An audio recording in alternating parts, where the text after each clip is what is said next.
ছোট্টকর প্রশ্ন আমরা দেখছি গত 11 দিন একজন মিসিং রয়েছে।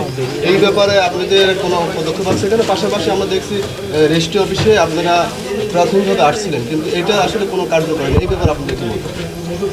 এটার ব্যাপারে আমরা যেটা ফার্স্ট যে একজন মিসিং হয়েছে এটার ব্যাপারে আমরা জেলা পুলিশের সাথেও কথা বলেছি, এসপির সাথে আমি নিজে কথা বলেছি।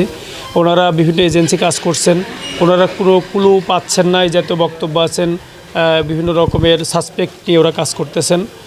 তো এই সাসপেক্টের মধ্যে আমরা এটাও জানার চেষ্টা করেছি যে এই যিনি মিসিং হয়েছেন এনার লাইফ মানে রিক্সের কোনো প্রশ্ন আপনারা অবজার্ভ করে পেয়েছেন কিনা। ওনারা এটা মনে করছেন না, তবে বলছেন যে কোনো এর ভিতরে অন্য কোনো ঘটনা থাকতে পারে।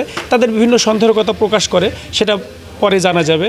তবে এই ব্যাপারে তারা তৎপর আছেন, আমি টাইম টু টাইম খোঁজ নিচ্ছি এটার ব্যাপারে। আজকেও তো বলেছি, গত 2 দিন আগেও আমি এসপির সাথে ব্যাপারে কথা বলেছি, আবার কতদূর আপডেট করেছে তা আমরা খোঁজ নিব। আলমডাঙ্গাবাসীর জন্য সুখবর, পশুহাট রোডে উদ্বোধন হয়েছে Suzuki Salman motors luxury motorcycle showroom. এটা দুটো প্রশ্ন আছে। সেটা হচ্ছে আমরা দেখছি যে চুয়াডাঙ্গা এক আসন বাদে অন্য বাংলাদেশে অন্যান্য জায়গায় দেখছি যে অভিযোগ বক্স চালু করছে, মানে সংসদ সদস্যের পক্ষ থেকে। সেক্ষেত্রে আপনি কোনো অভিযোগ বক্স চালু করবেন কিনা বা হটলাইন চালু করবেন কিনা, এক। আর দ্বিতীয়ত আমরা দেখেছি যে প্রত্যেকটা দপ্তরে কিন্তু পোষা কিছু তোতা পাখি থাকে। সেক্ষেত্রে ফাইন্ড আউট করে আপনারা এই ইতিমধ্যে কাজ শুরু করেছেন, তাই সেটা হতে হবে। এটার ব্যাপারে আমরা তথ্য নিয়েছি অনেকগুলো দপ্তর সম্পর্কে, কোথায় আমরা বারবার প্রশাসনকে ব্যাপারে করেছি যে প্রশাসনের ভিতরে থেকে ঘাপটি বেড়ে থেকে কোনো ব্যক্তি যেন মানুষকে অনৈতিক সুবিধা না দিতে পারে, জনগণকে যেন ক্ষতিগ্রস্ত না করতে পারে, সে ব্যাপারে সকল প্রশাসনকে আমরা করছি। এবং কে কে করছে সেই ব্যাপারগুলো আমরা তথ্য অনেক জায়গা থেকে কালেক্ট করেছি, এবং এইগুলো আমরা সেই ব্যাপারগুলো নিয়ে কথা বলবো, এবং আমরা পার্সোনালি এগুলো খোঁজ নেওয়ার চেষ্টা করছি বিভিন্ন মাধ্যমে। আর দ্বিতীয়ত আমরা অভিযোগ বক্স চালু হওয়া বলতে আমরা একটা ওয়েবসাইট অলরেডি কাজ শুরু হয়েছে, অল্প 2-1 দিনের মধ্যে সেটা সামনে চলে আসবে। এই ওয়েবসাইটের মাধ্যমে সকল জনগণ তাদের সমস্যার কথাগুলো আমাদের ওয়েবসাইটের মাধ্যমে জানাতে পারবে, আমরা সেটা পাবো।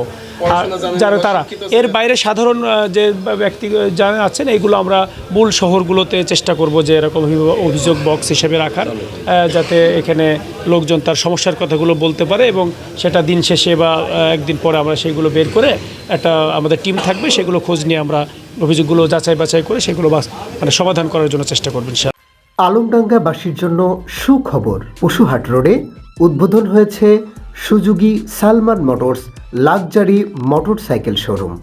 রেজিস্ট্রি অফিসের ব্যাপারে উল্লেখ করতে হচ্ছে। রেজিস্ট্রি অফিসের ব্যাপারে আমরা তো বলেছি, যেখানে অনৈতিক যে বিষয়গুলো আছে সেটা করার জন্য এই ব্যাপারে জনগণকে আমরা বলবো যে সবাই উদ্বুদ্ধ হতে, যে একটা টাকাও যেন তারা মানে নির্ধারিত ফিসের বাইরে না দেয়। তারপর যদি কেউ ডিস্টার্ব করে, তাহলে কে ডিস্টার্ব করতেছে সেটার ব্যাপারে আমরা প্রপারলি তার ব্যাপারে আইনগত ব্যবস্থা গ্রহণ করব। আমরা জনগণকে ব্যাপারে উদ্বুদ্ধ করব যে আপনারা আইন মেনে চলুন, আপনারা আনইথিক্যাল সুবিধা অফিসগুলোতে নিতে যাবেন না, আপনারা নিয়মের মধ্যে থেকে আপনার সুবিধা নেন, এবং সরকারি নীতিমালা অনুযায়ী সরকারের যে ফিস সেটা প্রদান করুন।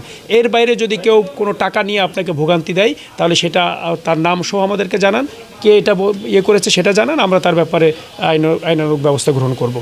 এটা আমরা যখন গেছিলেন তখন আমরা মনে করছিলাম হয়তো সমাধান হবে, কিন্তু নারায় তকবির দিয়ে আবার শুরু করলো। এই ব্যাপারে কি মন্তব্য করবেন? এইটা শুরু করার যে বিষয়টা, সেটা আমরা তো মানে এখনও আমরা খোঁজ নিই, যে আপনি যেটা বলছেন এটা আমরা খোঁজ নিচ্ছি যে তারা পুরোপুরি ওইটা করছেন না, কিছু ওটা ভিতরে করছেন, সেটা আমরা খোঁজ নিয়ে দেখতেছি। দেখে তারপর এটা আমরা তাদের সাথে বসবো, যারা এর সাথে কনসার্ন তাদের সাথে বসে এটা কিভাবে প্রপার সলিউশন করা যায়, খুব অতি দ্রুত সময়ের মধ্যে আমরা এটা সমাধান করবো ইনশাল্লাহ।